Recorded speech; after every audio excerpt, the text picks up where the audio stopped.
mbokki asalaamaaleykum sant leen gërëm leen bu baax ci ànd beeg télévision Futurs Médias benn waxtu jot na xibaaru digg bëccëg yi bokk na ci ponk yi gën a fës toogaanu ñaxtu liggéeykatu Expresso Sénégal sànq ci suba ca buntu makkaanu liggéeyukaay boobule ñoom ànduñu benn yoon ci direction générale bi ak li mu wax ne moo waral ñu dàq ñu bëri maanaam jafe-jafe ci wàllum koom direction générale bi nee na nag syndicaliste yi li ñuy wax daanaka lu ci bëri amul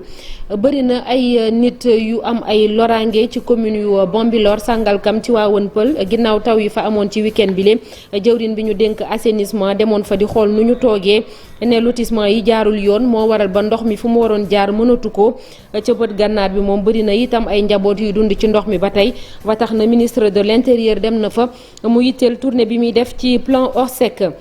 ba léegi ci xibaar yi mbirum politique Yewwi Askan Wi ca Bambey di tuumaal Benno Bokk Yaakaar ni dañoo bëgg a ger seenub député boobu di Mame Seye Ndiaye te ñu fal ko ci liste bu Yewwi Askan Wi soxna Aïda Mbodj moom moo ko xamle ne waaye loolu ñu bëggoon antuwul ci wàllum tàggat yaram Ismaïla Sarr ba léegi signé wul Aston Villa international sénégalais boobu ak club anglais bi jubóoguñu dafa mel ni dinañ ci am ay leeral ci kanam tuuti ak Cheikh Tidiane Diawo loolee lépp tënk la nes tuuti ñu yaatal ko.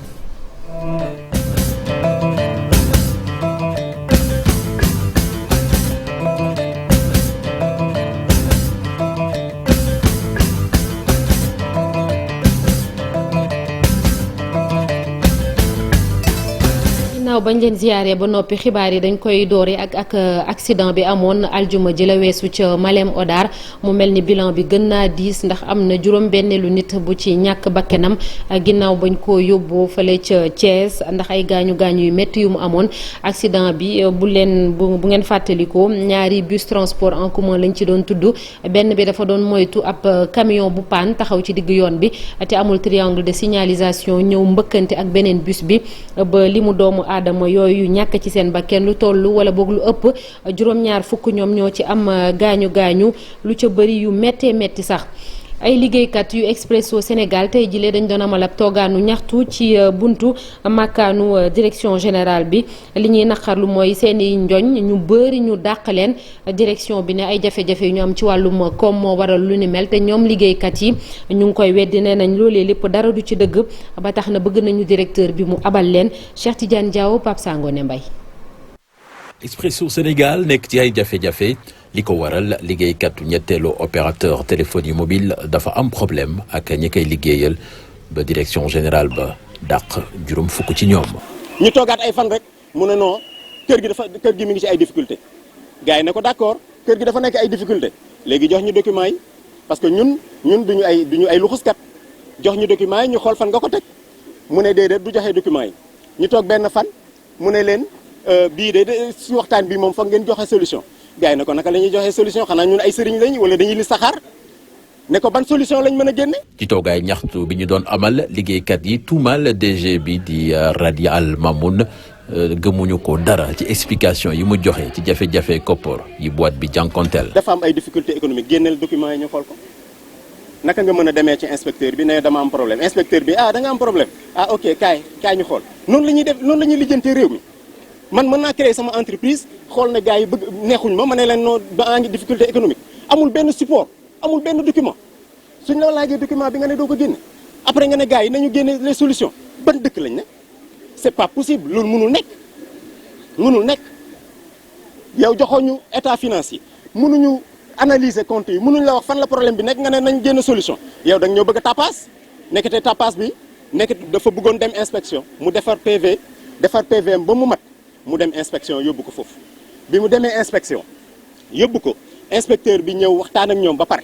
bi mu waxtaanee ak ñoom ba pare defaat beneen waxtaan ci beneen waxtaan bi mu ne leen da ngeen di dem Dakar négocier ñoom ci réunion boobu délégué yaakaar nañ ne ñii de d'accord nañu ñu toog ba ci kanam ñu ñëwaat ci benn réunion ñu ñoom génn nañ ci loolu parce que mënuñu ko gars yi nag ne leen loolu dafa métti. liggéeykatu Expresso yi woo leen ci ñu respecter législation travail foofu ci Expresso. suñu plan d'action jamono ji suñu secrétaire général ak ñenn délégués yi ñu ngi fële ARTP ak ñoom ñi suñu ñëwee ñu jël ak plan définir un plan d'action boo xam ne dañ koy dérouler bañu ñu ci dara parce que tamit ku ñu soo gisee réaction ñii nga xam ne li ñu dund sonn na plusieurs années ñi ngi accumuler lu bare lii du coonooy benn fan de ay at la coonooy at la moo tax nit ñi toll fii mu jaral leen lii musuñ génn télé mais nag dafa jot pour ñu wax ak le peuple sénégalais. tey jii seen slogan bii di oser rêver dafa mel ni safaan wa la ñuy dund. ci benn communiqué direction générale bu Expresso moom nee na syndicaliste yi lu ci bëri lu ñu wax nee nañu amul nee nañu directeur général bi di Hady Al Mamoun te liggéeykat yi bëgg mu tekki ndombol tànkam nee nañu ñaar fukki fan ak juróom-ñett ci weeru juin atum 2022 bi la wax ay représentants syndicaux ni dañoo nekk ci ay jafe-jafe ci wàllum koom ba tax ñu doon ut ay saafara nee nañu waaye ba ñu demee ci ab réunion ñaar fukki fan ci weeru sulet di waxtaanee mbir moomu ci la lu toll fanweer ak juróom-ñeent ci ay nit dugg ci biir bureau directeur général bi nee na di ko xupp ba noppi di yëkkati ay kàddu yu tegginewul mu di ab communiqué bu tukkee ci direction générale bi. leneen ci xibaar yi muy taw yu bëri wadd fan yi ci réew mi ci week-end bi la weesu nag communes yi di Sangalkam Bambilor ak Tivaouane Peulh bëri na ay nit yu ci am ay loraange jawriñ bi ñu dénk wàllum assainissement mi ngi foofu waaye moom li mu gis mooy lotissement bu bon moo waral lenn ci jafe-jafe yi di fa am ak mbënd bi ndax ndox mi fa mu waroon a jaar dañ fa tabax waaye moom Serigne Mbaye Thiam ne it dinañ defar ab collecteur principal boo xam ne dina jël ndox yi di ko yóbbu te muy tukkee ci pegg yooyu le ñu déglu ko moom Serigne Mbaye Thiam ministre de l'eau et de l'assainissement ci micro Abdou Diouf Diagne ak Ahmadou Bamba Samb. ñu demee fële ci benn lotissement bu ñuy wax Millennium te Sénégindia def ko ci commune Niaga bi ñu dindee tali boobu ñu fay def gis nañ ne ndox mi ñëw na te ndox moomu mooy continuer bay ñëw fii ci Lac Rose parce que ñu xam ne que ne yoon wi jógee ndox mi jógee boor yi Mbambilor te benn ci ndox moomu di jógee ba ci plateau de Thiès yi Ndiass Mbambilor ak yoon bi jógee boor yi Kounoune ñoom ñëpp fii ci Lac Rose la ñuy ñëw mooy seen voie naturelle Lac Rose mooy fi nga xam ne fa la ñuy dem parce que looloo tax sax lac bi mën a am ci ay at waaye ndox mi ñu am démb dafa bari parce que maire Niaga Tivaouane Peulh mi ngi may wax ne depuis ñaar fukki at ak juróom gisuñu doole ndox ak quantité ndox bu mel nii di ñëw fii ci lac bi di ñëw fii donc gis nañ ne donc benn canal lañ war a def pour rétablir ndox mi dana laaj nag xëy na yeneen lotissement yi ñu seet ko nan lañ ci liggéey ak ñi nga xam ne ñooy def lotissement yi pour yoonu ndox mi ñu bàyyi ko bi ñu ñëwee fii tamit gis nañ ne ñi nga xam ne ñooy liggéey ci xorom si am na ay njaqare yu ñu am ci ndox mi ni mu bëree di dugg ci lac bi est-ce que loolu dana tax lac bi mën a amaat xorom si mu daan am te bi mu ñëwee jàll aussi ak doole am na seen yenn jàllu xorom yoo xam ne yi dugaat na ci biir lac bi. bët gànnaaru réew mi itam commune bu Ross Béthio foofu askan wi taxaw nañu temb ngir fexe ba jële fa mbënn mi am nañ yenn ci ay jumtukaay waaye bëriwul ngir fexe ba ndox bi leen teree nelaw jamono ji ñu jële ko fa ay ndaw booy xool ay guddi dañuy fanaan ci mbedd bi ndax di ŋàcc liggéey boobu maire bi mi ngi koy rafetlu bu baax a baax terewul mi ngi laaj ñu gën leen a dooleel ngir liggéey bi mën a yemb Faly Seck moom mooy maire bu Ross Béthio ci micro Seynou Diop. pratiquement quartier yi foo ci mënti dem actuellement li fa nekk ci ndox vraiment il faut dire que bari na trop mais nag dispositif bi en rapport avec toute la population ndax quand même gis nañ fi benn engagement bu exceptionnel cette année quand même que ni toute la population muy mag muy ndaw muy góor muy jigéen mobilisé wu nañ ku ci nekk ci sa xalaat ak moyens yi nga am vraiment nga mettre à la disposition de la population pour que ñu évacuer ndox ñi am na ñu ciy joxe seen ay moto pompe di ay entrepreneur ci dëkk bi ñuy joxe seen ay engins ay kilifa diine yi nga xamante ni def nañ fi seen participation aussi ci évacuation ndox mi. compétence bu wér te tey bi ma defee visite bi xam naa ni seen compétence feeñ na matériellement ndax ndox mi moo bare en fait mais dispositif bi ça marche ndax fépp fu ñu waroon évacuer maa ngi gis ni ndox bi mu ngi dem mais quand même ndox bi bare na bare waaye gu nga xamante ni il faut des moyens beaucoup plus lourds que ça. voilà ba nga xamante ni peut-être évacuation bi dina gën a jàppandi engagement bi li koy gën a prouver foo dem di ñaan la on a passé la nuit dañoo fanaan di toppatoo wàllu ndox. ñu des foofu ba tey ak jëwrin bi ñu dénk kaaraange biir réew mi moom moo war a doxal plan Orsec jamono ji dem na fa ngir xool yëf yi naka la demee waaye laata loolu Ousseynou Diop yow mi nekk foofu le daje nga ak yenn ci ay njaboot yu dund jafe-jafe yi ba noppi ñu bëgg ñu gën leen a taxaw. ni nga ko waxee rek noonu la ministre bi yore lépp lu jëm ci wàllu bi réew mi di Antoine Félix Diome jamono ji may wax ak yow mi ngi nii ci diwaanu Ndar Géej dem nag nemmeeku ñi nga xamante ni dañu loru ci lu jëm ci wàllu mbënd mi ndaxte Ndar Géej ku nekk xam na ni li fi wàcce ci ndox dafa bare lool tax na ñu ciy bare ci askan wi ay jafe-jafe yu mag la ñu dund léegi nii sax ci fi nga xamante ni ñëw nañ fi dem nañu seeti askan wi laaj leen ñoom nan la ñu gisee plan ORSEC bi nga xamante ni déclenché nañ ko ci diwaan Ndar Géej ak jafe-jafe bi ñuy dund jamono ji lee ñenn ci ñoom daal di wax ci wàllu mbir mi ñu teewlu leen. ñi nga ni ñuy dundee ndox maa ngi nii bare ak sunu doom yi dañuy obligé di xuus suñu néeg yaa ngi fees dell xamuñu ni ñuy def ngeen jàppale ñu rek gis nga mi ngi nii fees dell te boo yoree ay xale moom faaw nga jéem a génne tuuti ndox bi am foo tëdd fii la ñuy fanaan si ndox mi la ñuy fanaan metti na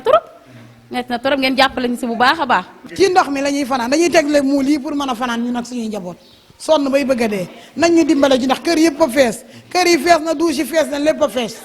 macha allah nañ ñu dimbale plan ORSEC bi ñuy wax milliards yi ñuy dégg ci télévision bi ñuy ŋararari wan nañu milliards defuñu ci fi dara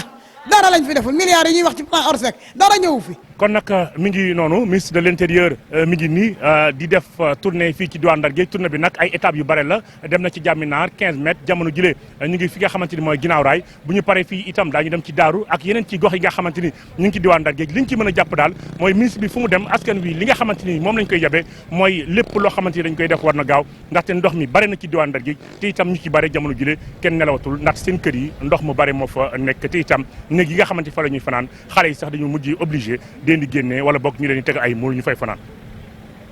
Ousseynou Diop foofu ci diwaanu Ndar yeneen étape bu tournée ministre Antoine Félix Diome dinañ ci ànd ak yow lii ab yëglu la bu tukkee ci ministre de l'eau et de l'assainissement ñu ne nag boo moyul fleuve Sénégal ak Gambie ñu fees ba tuuru démb ci dimanche ak jàngat yi ñu def loolu nag mi ngi wane ndox mi ngi yéeg ndànk-ndànk ngi luy le fleuve Sénégal bu fekkente ni taw yu metti ñu nemmeeku fan yi la weesu bu wéyee ci jamono joojule code d'alerte yi dinañ ko atteindre maanaam dina gën a yéeg fleuve Gambie foofu niveau bi dafa accéléré wu tamit ci ñaari bés yu mujj yi ñu ne situation bi bu wéyee noonu kon ca Kédougou ak Gouloumbou dex ya fa nekk boo moyul ndox ba dina fees ba tuuru.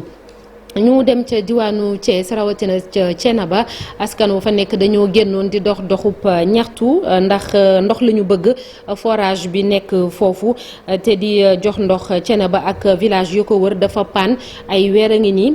ba tax nañu génn ci mbedd bi li leen gën a sax nag tiital mooy gàmmu gi li ci des bëriwul te buñ ko lijjantiwulee fileeg boobu lim leen di jural ci ay jafe-jafe dina gën a metti reportage Cheikh Anta Diop say laatiir di gàddu ay bidon ay paan di ay ndaw ay góor ak jigéen di dox ci mbedd Thiénaba yi fii de dëkkab diine la waaye askan wi nee nañu lu ay di njàmbat kenn musew leen xame ñaxtu waaye manquem ndox bu tardé moo am ci dëkk bii di Thiénaba. li tax ñëpp bokk ci marché bi nag mooy li ñëpp soxla muy ndox moom la ñu ñàkk muy waa Thiénaba man nag damay wax direct ak le président de la république muy Macky Sall jaarale ko ci suñu kilifa gi teew fii muy monsieur le sous-préfet di ko wax ni monsieur le président Thiénaba ñi ngi ko sanc ngir diine seeni ponk mooy lan jàpp julli woor wasifa tey jii jàpp boobu nga xamante ni moo jiitu ñun waa Thiénaba mënatuñu koo def ndax njàkk ndox mu sell. soxna si di Ndeye Ndiaye nee nañu amam ndox de lu leen jafe la fii ci Thiénaba. sonn nañ ci roon mi 3 heures du matin la ñuy jóg ba bët set duñu gis ndox mu ñu naan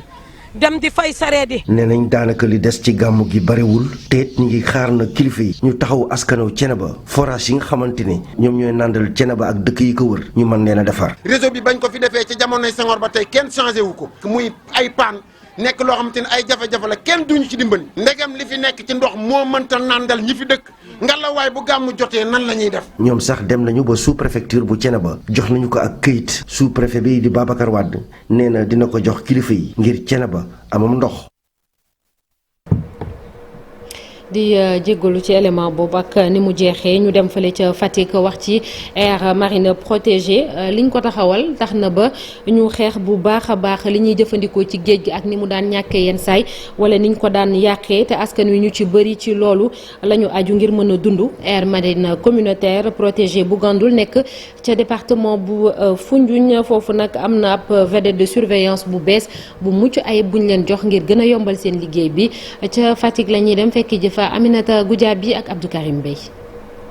Fatick ci xayma ne ñu am na lu tolloog ñeenti aire marine protégée ay bërëb la yoo xam ne nag dañ koy natt xam fi mu féete ci géej gi li muy jëriñ nag mooy ñu gën di protéger li nga xam ne moom moo di gàncax gi ak itam lépp luy génnee ci géej gi aire marine protégée yooyu nag léeg-léeg nguur gi moom moo koy créer waaye nag day fekk léeg-léeg ni population yi ñoo koy demander ñoom nag dañoo gën di bàyyi xel ci ni nga xam ni moom la gàncax gi di yàqoo. xam nga aire marine protégée du question création état ressources naturelles yi population yi ñoo ko moom mais population yi lu ñu moom bu fekkee ne accompagné wu loo leen xëy na mu indi ay jafe-jafe ci nuñ koy yore ci loolu la ñu créé direction des aires marines protégées pour mu ñëw accompagner population bi. bërëb yi nag dañoo seetlu ne bañ ko tàmbalee di créer ba léegi pauvreté yi dafa wàññeeku ci dëkk yi nekkee ci Fatick te nga xam ni napp lañ fay dundee. ci population yi seen dund rek su fekkee ne nekk woon aire marine tey ressource tey moom laanaam lu dem ci jën ak yooyu yëpp jeexal nañ ko fi donc mais aire marine moom mooy tax jën yi di mën a suuxal population yooyu am nañ ay xam-xam mais dañu soxla lu leen di renforcer.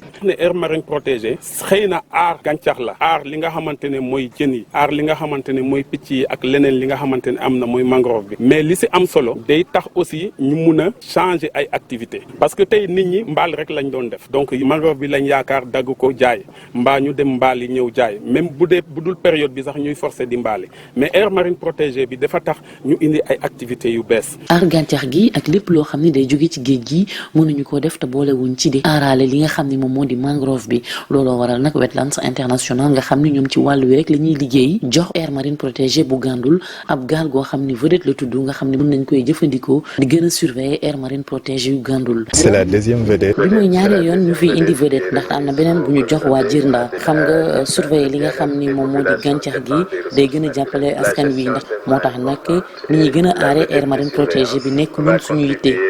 La gestion de l'AMP est une action extrêmement importante. aire marine protégée bu Gàndul nag commune yi nga xam ne ñoom ñoo ko sekk mooy yu Jirnda Mbamsoum ak itam Djilor Saloum ñoom nag ñi ngi féete ci département bu Foundiougne. am na lu ñu nemmeeku fan yële weesu ca diwaanu Touba muy njëgu soble bi demoon ba jéggi dayoo daanaka saaku bi ñu ko doon jaay fukki junni kilifa diine yi addu nañ ci ku mel ni Serigne Bass Abdou Khadre yore kàddu xalif général ba di Serigne Mountakha moom mi ngi ñaan nag ci jaaykat yi ñu gën a doxal yërmande ci seen digg ak nit ña fa rawatina ci jamono ji ñuy waajal màggal gi dañ koy déglu moom Serigne Bass Abdou Khadre Mbacké ci micro Papa Balla Gueye.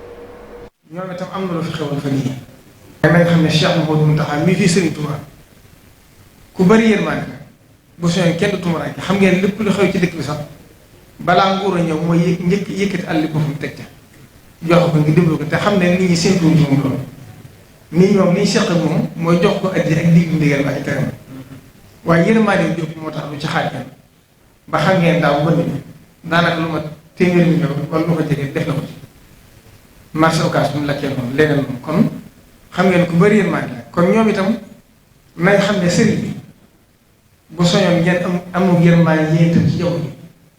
da bañ a jàppale Touba wutukaayu xaalis Touba dëgg la fu ñuy dajaram koom la waaye nañ xam ne fu ñuy liggéeyee di Yàlla ak Sëriñ Touba kon yéen itam am ngeen ci responsabilité ndax li tax bu demee ba état mënta dugg ci dëkk yi di contrôler kër yi ndax bu ko defee ñoom ñuy jàmbat kon ñoom itam war nañoo am yitte ak taxawaay boo xam ne danay fex ba di su ko yokk ndax yëkkati njëg yi ba nit ñi mënatuñ ci jotim loolu baaxul te loolu teraanga yoo ci am lu mu bari bari mën naa bañ a barkeel kon yërmaande ji na nga dolli ko ci nit ñi te xam ne sëñ bi fu mu toll rek yërmaande nit ñi di xalaat. ñu des ca région bu Diourbel dem ca Bambey wax ci wàllum politique ak Yewwi Askan Wi bi faree foofu la ñoom nag dañuy tuumal waa Benno Bokk Yaakaar ne dañ doon jéem a jënd seen député boobu di Mame Saye Ndiaye te ñu fal ko ci liste Yewwi Askan Wi ñu ne Farba Ngom ci boppam moom moo fa demoon yóbbu ab koppar bu ñu sukkandikoo ci Soxna Aïda Mbodj moom mi jiite ànd saxal liggéey doon jiite ab ndaje bu dox ci diggante kon intercoalition Yewwi Wallu ñu dem foo fekk ji fa Babacar Diouf ak Ndongo Ndiaye.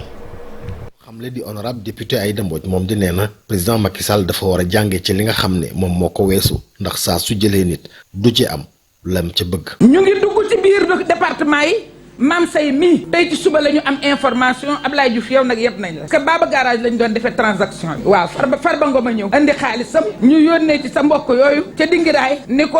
jëlal loxo Mame Saye ñu ànd ak yow ba ñu teg ko ci loxo Macky Sall xaalis baa ngi yàlla def na sutura nag ñemewuñ ko wax maam say man lañ ko wax te dafa mel ni doomam daf ko xam parce que le 3 août la ma yónnee message. présidente alliance pour la démocratie ànd saxal liggéey di joxoñ baraamu tuuma gestion bi nga xam ne moom la ñuy def ci commune bu Ngogom ak ci commune bu Bambey. di recrutement bu abusif de 18 membres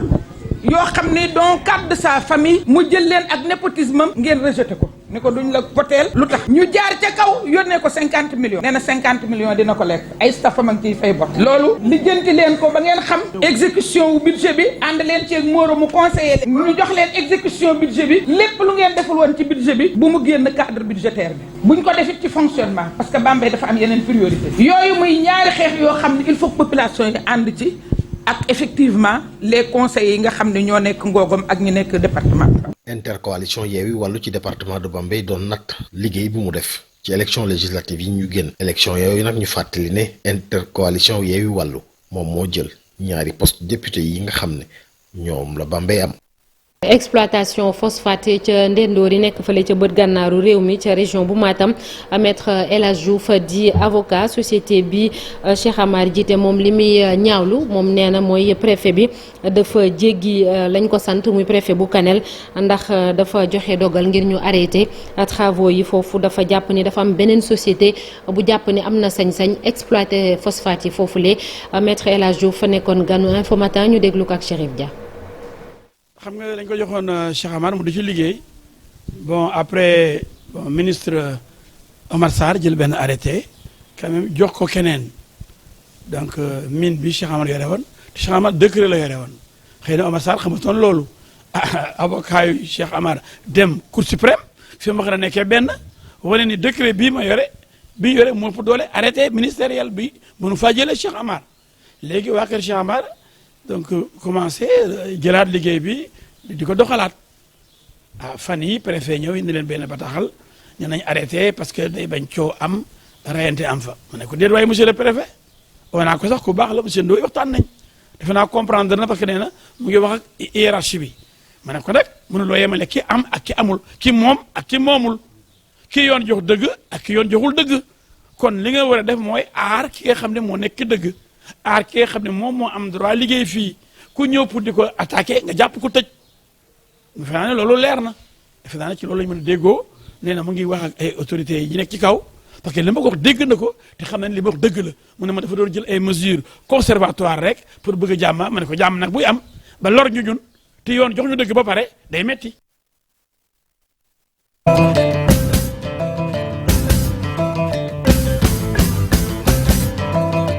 ñu egsi ci xibaaru tàggat yaram andi ci ak Cheikh Tidiane Diaw sëñ Cheikh maa ngi lay fay soxna Naata. ñu tàmbalee ko ak mbirum Ismaïla Sarr. voilà Ismaïla Sarr ak transfert am boobu ñu doon tudd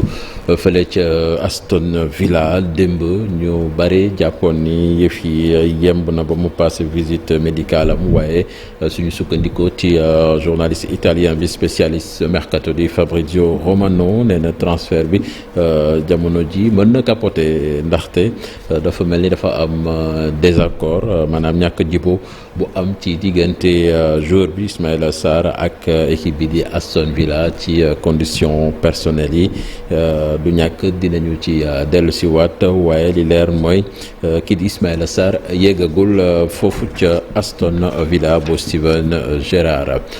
dañuy des ci wàllu football ak sunu gaynde yi ci week-end bi nag maanaam fortune diverse comme ni ñu koy waxee ci français loolu la ñu am ñi baaxle ñële yëf yi doxul ku ci mel ni waa Chelsea Edouard Mendy ak Kalidou Koulibaly waaye Sadio Mané moom ma ngi wéy di doxal fële ca Angleterre ca Allemagne dañ ci teewlu Mamadou Ndiaye. week-end bu doy waar ca Premier League ca sénégalais yi dund ko ci week-end bii ñu génn Chelsea bu Edouard Mendy ak kii di Kalidou Koulibaly ñu daal di leen di dóor mu daal di nekk ñetti bal ci dara Leeds daal di gagné ñii di waa Chelsea yemu ci it tamit ndaxte balaa match bee jeex kii di Kalidou Koulibaly daal di nañ koy jox carton rouge. ci championship ba Iliman Ndiaye daal di wanewaat boppam bu baax ci début championnat bi dugal ñaari but ak équipe am leneen li ci gën a am solo mooy match bi dafa daal di daw mu daal di dugg rejoindre ay coéquipiers am daal di dugal ñaari but def ab doublé.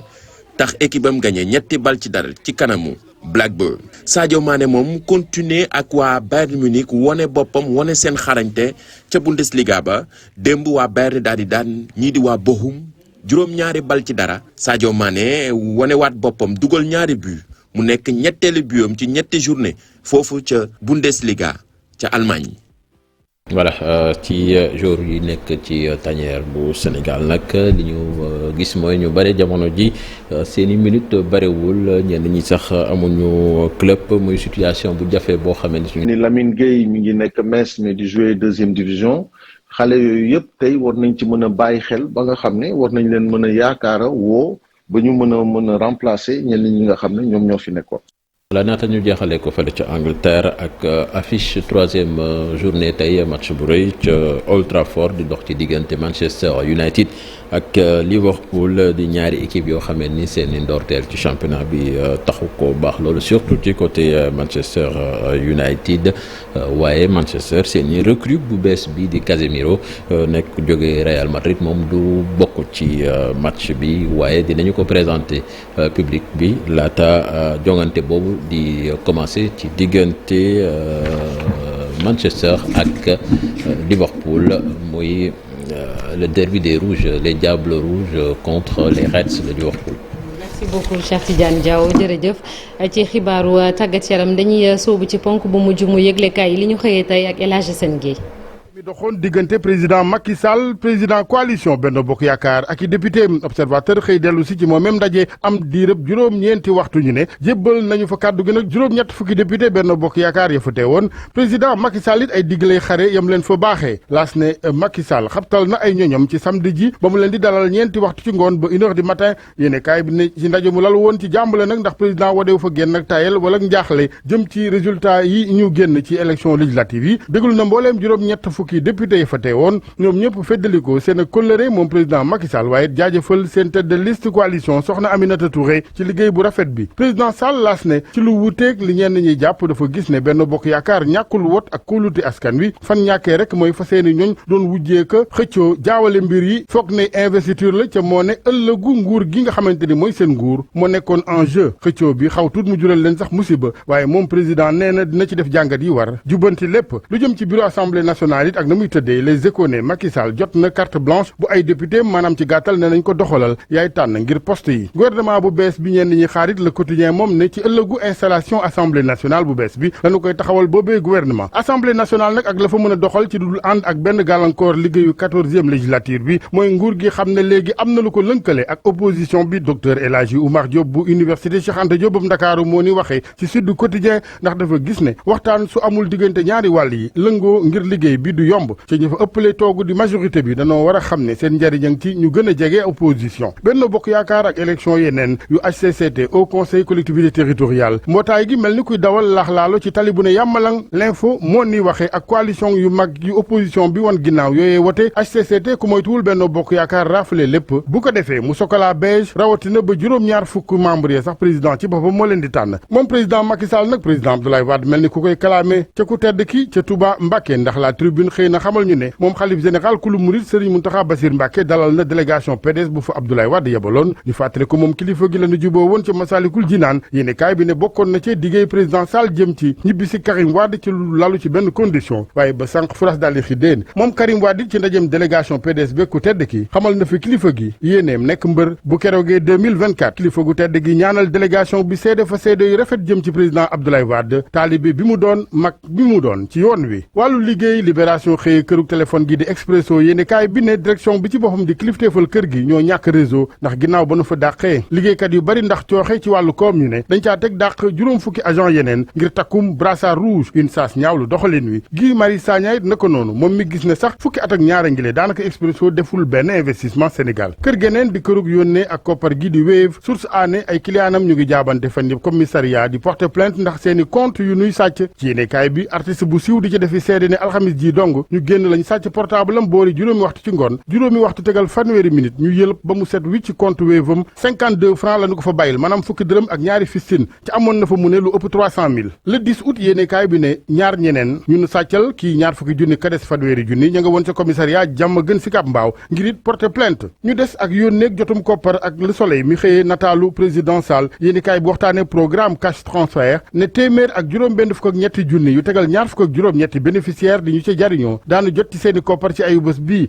li waraloon taxaw gi di pause bi amoon ci yónnee géeg jotin wi mooy campagne électorale bi ñeel palok député yëfi woon mbiri koppar ci yéene kaay yi ba tey ak sunu lamb mi xëyee bilan financier bu CNG bi ci wàllu lamb saison 2020-2022 téeméer ak juróom-ñaar fukki millions yu dugg seeni kees ñoom CNG bi téeméer ak juróom fukk ak juróom-ñaari millions yu ñu ca dépensé fukk ak ñaar yu ca des ca biir kees yooyee ñu jeexale yéene kaay yi ak tiis ñeel groupe Futurs Médias ak journaliste bi di Jean-Pierre Mané nekkoon journaliste ci observateur génn àddina ay naata ngoom ci yéene kaay bi naan ko adieu Jean-Pierre Direct News it naka noonu tàggee ko moom Jean-Pierre Mané ñu koy jaale presse bu Sénégal yépp GFM ak njabootuk boppam rawatina observateur gëmu nekkoon ak njiit la Njaga Njaay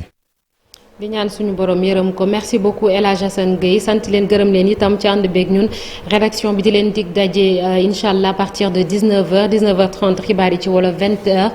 xibaar yi ci français léegi dañ leen di bàyyi ak Pape Cheikh Diallo mu eggali pàcc bi ñaareelu pàcc Midi Plus Pape Cheikh maa ngi lay ziar. maa ngi lay delloo ziar naata sama naata mais dama lay namm nag naata. billaay maa la raw. il faut que ñu organiser ay tour di gisante xam nga di tey nga aye suba Fati aye yenn saa yi Chérif aye mais xam naa Chérif bu aye du ñu lekk. Chérif bu aye du togg dara du ñu lekk moom kay du ñu lekk ba suur. du ñu lekk ba suur.